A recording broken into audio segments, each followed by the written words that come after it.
I šomek šta kraje. Grumešte... Grumešte I kramašrbe...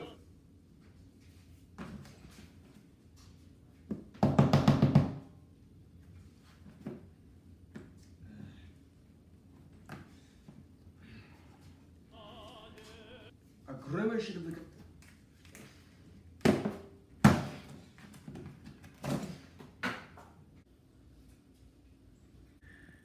Dang it.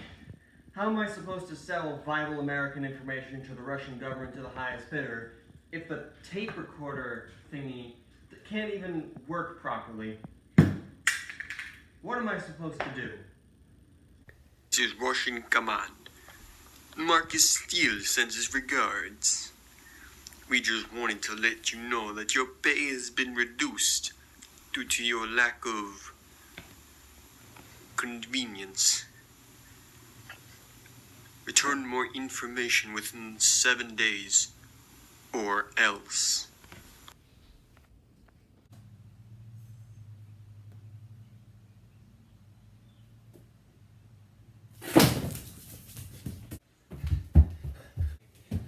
Ethan?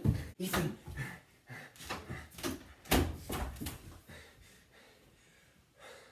Please tell me we have another tape recorder. No? Alright, Ethan. We have to find a piece of technology that allows us to do things, or the Russians.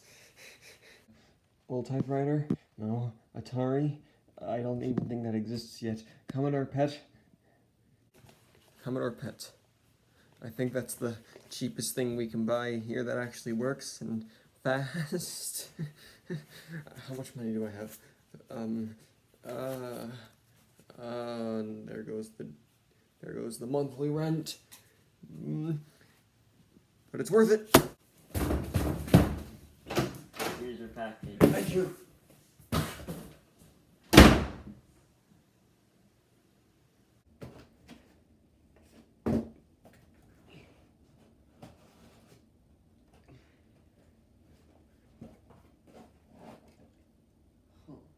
This is the Commodore PET.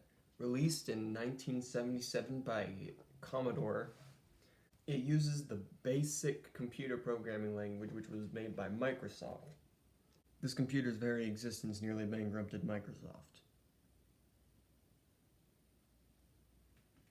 The thing's expensive. Commodore PET is a unique name because it doesn't actually stand for anything.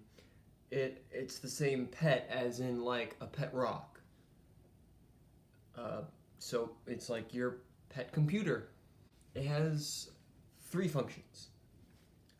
One, which includes cassette tapes. So you put it in, so if the cassette has anything written on it, it'll show it in text on the screen, and then you could type in, add on to it.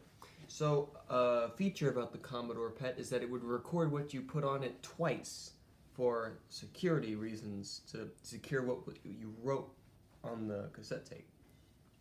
Another thing was that if you can write it, and then after you're done writing, you take the cassette out, give it to another, and then they put that in, they can see what you wrote. Another thing was that you could print what you wrote. Printing time usually gave you time to have a full lunch with friends and conversations about warranties. It had 4 kilobytes of space, or 3 kilobytes of memory, and about 3 or 4 kilobytes of temporary storage, or as we call it, RAM. It's also worth mentioning that I had a 40 by 25 screen, so it was about 40p, I think. It also had a 6205 processor, and it used 8-bit RAM, as in like 1, 2, 3, 4, 5, 6, 7, 8. 8 bits. To us, it may seem like a very underhabilitated computer, while back then it was the height of technology.